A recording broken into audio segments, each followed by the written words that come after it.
Me voy riendo con ustedes por la calle. Gracias a vos por escribirnos. 153-88-6677. Nos pueden mandar mensajes aquí a la radio. Y ahora vamos a estar regalando algo súper interesante. ¿Qué vas a regalar en el día de tu cumpleaños? Hay un sector de la población rosarina que ahora le vamos a tocar el corazón. Y de otras localidades también. ¿Sí? Yo los hinchas que conozco de ese club no son de Rosario. Ah, mirá. ¿Pero porque vinieron a vivir acá o viven también en otro lugar? No, igual te estoy hablando de San Lorenzo, del gran de San Lorenzo. Ah, bien, bueno, San Lorenzo bien, cercano. Sí. No una ciudad de Santa Fe. Porque está con nosotros, perdón que estoy aquí, está con nosotros Julio Rodríguez. Hola Julio, ¿cómo estás? Buenas tardes, ¿cómo andan? Muy bien. Un placer que hayas venido aquí a la mesa. Julio es periodista deportivo, pero sobre todo un hincha fanático y que ha formado parte de las comisiones de El Charrúa, ¿no es así? Sí, fui secretario de prensa del club en el 2009 y ahora, a partir del año pasado, integro una subcomisión de jóvenes que se formó por intermedio de un directivo para trabajar en la parte social del club, lo que es la sede de Avenida San Martín. Ajá. Y revitalizar un poco ese espacio. Ajá. Y el estadio, lo conocemos todos. Incluso yo me vine acá a los 18 a Rosario, sí. Y sé que ahí estaba el Gabino Sosa, pero no sabía bien quién era Gabino Sosa. Y de golpe ahora estás publicando un libro que se llama Gabino Sosa, el payador de la Redonda, que lo vas a estar presentando este viernes en Paradoxa, aunque ya lo presentaste y ya está a la venta en las librerías. Sí, lo presenté el viernes 20 de octubre en conmemoración con el 111 aniversario de la institución, de la Fundación de Central Córdoba. Ajá. Y el viernes vamos a estar ahí en Paradoxa con Kurt Ludman, que es un amigo y aparte fue futbolista como Gabino, sí, de un club de la ciudad. Y así como vos te preguntabas cuando viniste a Rosario quién era Gabino Sosa, a mí me pasó lo mismo cuando empecé a ir de chico a la cancha. Decía, porque cuando vos entrabas al estadio estaba el busto en la entrada ahí de Juan Valderrosa de Virasoro. Y bueno, empecé a preguntar de chico, empecé a leer.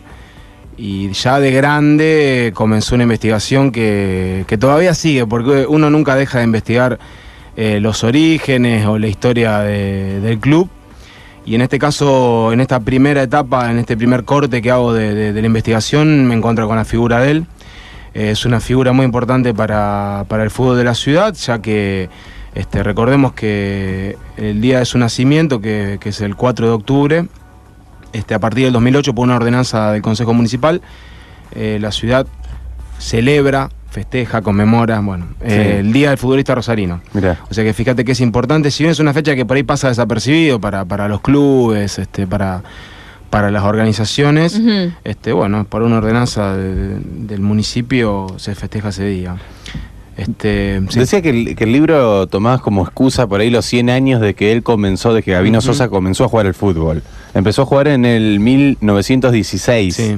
Estamos hablando de hace un montonazo de tiempo. Sí. Gabino Sosa nació en el 1899, para que dimensionemos. Sí. Yo me preguntaba, ¿cómo era el fútbol en el 1916? Recordemos cómo era. No había mundiales todavía, ponele. No había mundiales. Argentina gana su primer campeonato en el 21, con Gabino Sosa como integrante, el sudamericano, lo que es ahora la Copa América. Mirá. Que le integraban pocas selecciones, jugaba Uruguay, Paraguay, Brasil, Argentina. ¿Cómo era el fútbol? Lo que yo fui investigando, es imposible acceder a material fílmico y fotográfico. Hasta ahí te diría que por ahí Capital o Diario Acción o Tribuna traía alguna que otra foto de lo que eran aquellas canchas. Por supuesto, potreros, descampados. Que había que ir, porque todavía no se transmitían por la radio tampoco. Había que ir a verlo. Y aparte tampoco tenías medio de locomoción, salvando el tren o algún tranvía. Era difícil llegar a zona sur. Yo, por las cosas que fui leyendo, era muy difícil llegar hacia la zona de Barrio Tablada en ese momento. Claro. Y en las fotos que hay de esa época, es como las que hay de Buenos Aires, que ves las tribunas todos con sus trajes. Sí, sí. Eso. Porque aparte era por ley.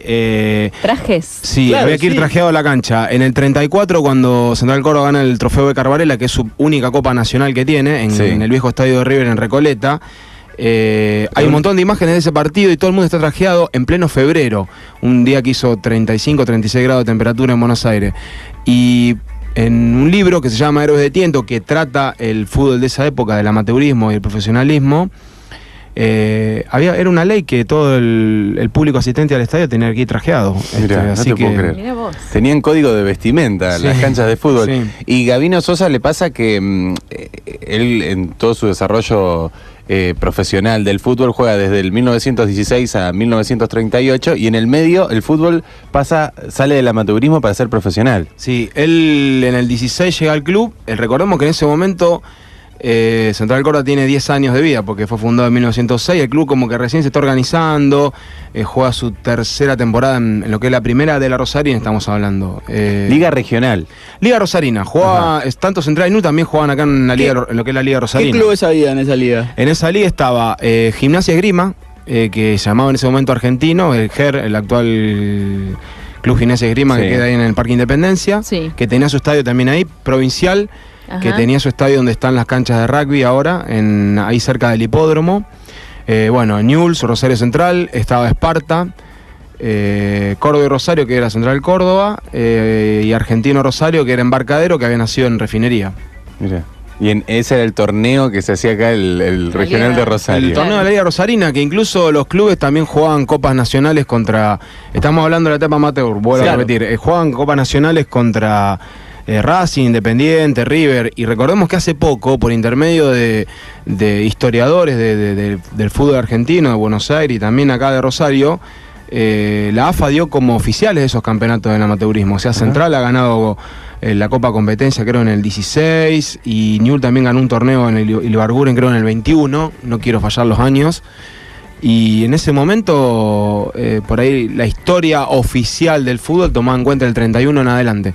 Debido a estos estudios revisionistas, un poco de lo que es el fútbol del amateurismo, la AFA accedió a que todos los clubes a partir de 1891 se han considerado, todos los títulos en este caso, de los clubes se han considerado oficiales. Claro, y se agregaron estrellitas.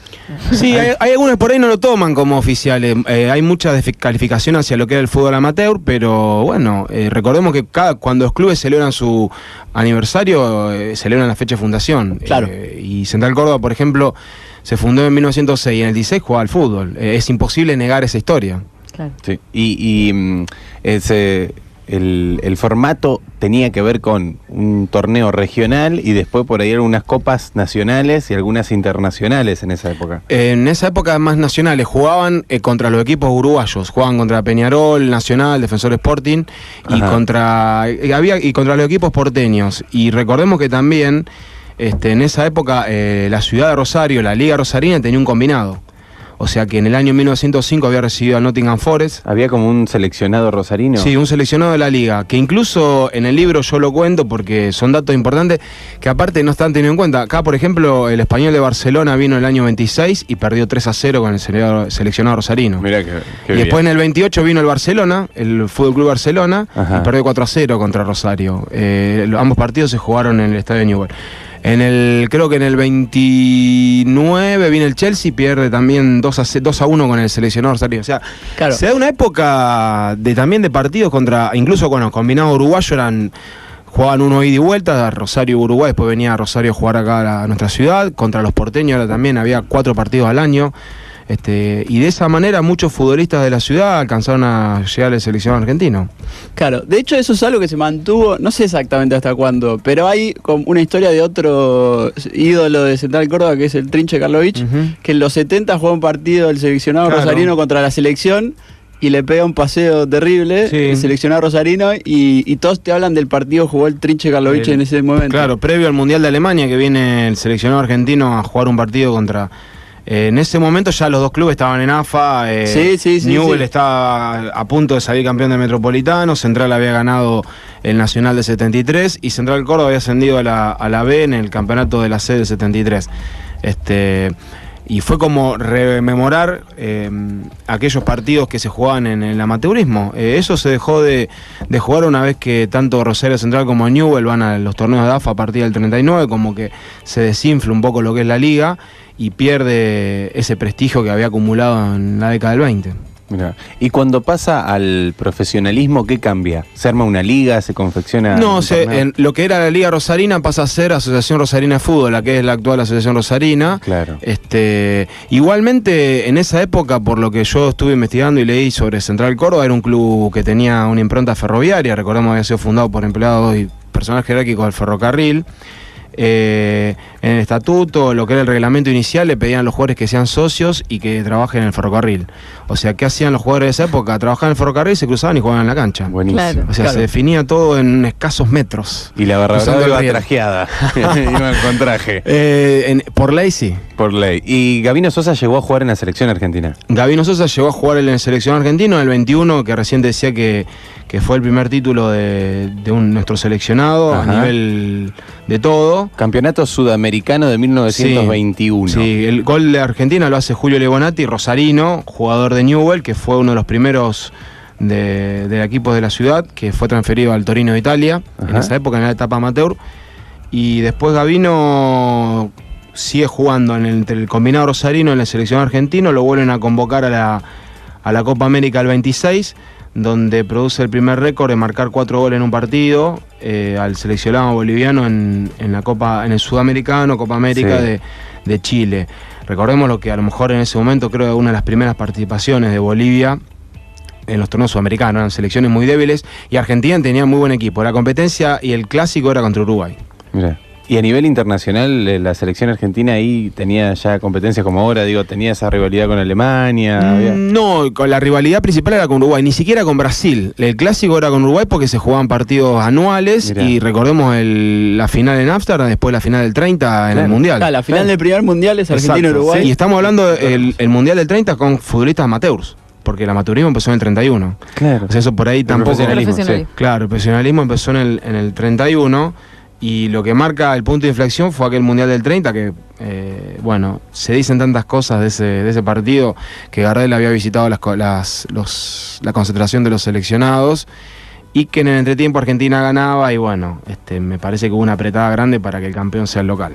¡Apa! Julio, sí, están en ¿cuál fue el recorrido que hiciste para escribir este libro? Digo, ¿es todo laburo de hemeroteca, libros? Sí. ¿Hablaste con viejos socios del club? ¿Cuál? No, con familiares de él sí, los nietos, un nieto que vive en Viedma, en Río Negro, y otro que vive acá en Soldini, me ayudaron mucho en el tema fotográfico, en por ahí recrear la parte íntima, la vida familiar de él. Y después con familiares de jugadores de esa época. Recordemos, claro, estamos hablando hace 100 años, no hay sobrevivientes, y me han dado datos periodistas también.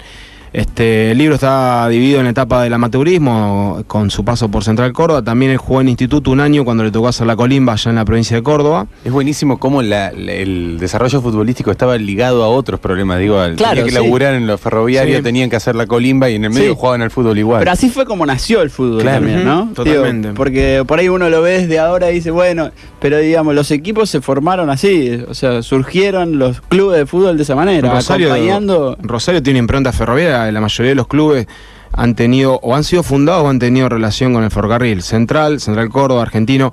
Newell, Isaac Newell, el primer hogar que va a parar después de que llegue de Inglaterra es en la casa de Wilray, ahí donde es la estación Rosario Central, ahí el ferrocarril central argentino. Paraguay, Jujuy. Ahí vivía Wilray, y Isaac Newell va a parar ahí, trabaja como telegrafista ahí. O sea, todos los clubes de la ciudad tienen alguna relación con el ferrocarril.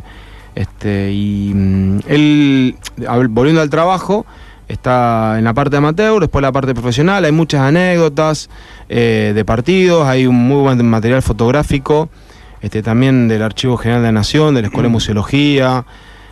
Y después, hay también en la parte final quise agregar algunas cosas que se escribían sobre Gabino de la época, periodistas de la década del 20, del 30, cómo lo nombraban.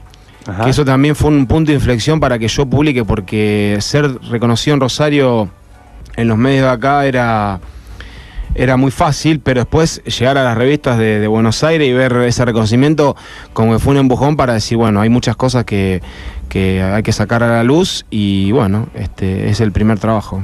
Y el payador de la redonda no es un subtítulo que le inventaste vos, sino que es de una poesía que escribió un periodista. En realidad, Gabino Seiza era el payador uruguayo, y Ricardo Lorenzo Borocotó, periodista gráfico y muy amigo de Gabino, que lo entrevistaba por esa época, imitando a Gabino Seiza, lo apodó de esa manera. Él también uruguayo, Borocotó, y decidió que también, como Gabino, como un payador dentro del campo de juego. Brillante, brillante. Y una pregunta, sí. La Copa Bécar Varela, que gana en 1933, está Charrúa y ahí está Gabino Sosa. Sí. ¿Qué era la Copa Bécar Varela? Porque tiene un nombre rarísimo. No, en realidad Bécar Varela había sido presidente de lo que es la AFA. Y murió en el año 33. Era como la Copa Grondona. Exacto, sí, claro. Ahora, sí. Claro, sí. Digamos, Bécar Varela era un apellido patricio en la historia argentina. Actualmente debe tener descendientes de ese sector. Y había fallecido en el año 33 y la AFA decidió homenajear ese trofeo. Ese trofeo está en el club, es un trofeo que lo hizo el escultor Camilí. En el año 35 le costó 1.000 pesos a la AFA, según la memoria y balance de esa época. Es un trofeo, es una escultura impresionante que la expusimos cuando fue el aniversario del 20 de octubre para presentar el libro, y mucha gente todavía no puede creer que el club tenga eso, porque es de patrimonio, creo, te diría, de la ciudad, el trofeo. Mira, espectacular. Y este libro que, por todos los datos que ya estuvimos recorriendo y estuvimos charlando, la verdad que es súper interesante, lo vas a estar presentando este viernes a las 19 horas, allí en Paradoxa, Mendoza 923, vas a presentar Gabino Sosa, el payador de la redonda. Y nosotros... Eso te iba a decir, me dijiste que tenías algo para regalar y al final... Vamos a estar regalando un ejemplar de este libro de la historia de Gabino Sosa, escrito por Julio Rodríguez, periodista deportivo de aquí de la ciudad. Sí. Se pueden anotar, 153-88-6677. El sorteo se va a extender hasta el viernes, porque lo van a ir a retirar allí en la presentación donde va a estar Julio, y de paso le pueden pedir que lo dedique, ya que ha transitado tanto la historia de Gabino Sosa. Pero estuvo muy buena ahí lo que te preguntaba Pablo, esta idea de cómo abordar a un personaje que murió en los 70, que murió hace muchísimo, que ya no, la gente que lo vio jugar ya no vive, y no hay registro, digamos. Fue, imagino que un esfuerzo importante. Sí, por eso se mantuvo hay muchas citas, hay muchos datos, hay muchas anécdotas de diarios, y me parecía que yo, como hincha, como socio y también como un historiador que le gusta el fútbol, estaba en deuda con la institución y con la historia de él. Así que bueno, de a poco vamos saldando aquellas deudas y vamos a ver qué pasa con este libro. Genial. El viernes arrancamos para Paradoxa. Aguante Julius, mensaje que llegan al 153-88-6677. Bueno, lo esperamos. Claro, ahí va a estar. Muchas gracias. Gracias a ustedes. Así pasaba Julio Rodríguez, que nos vino a presentar y a charlar sobre Gabino Sosa, el payador de la redonda.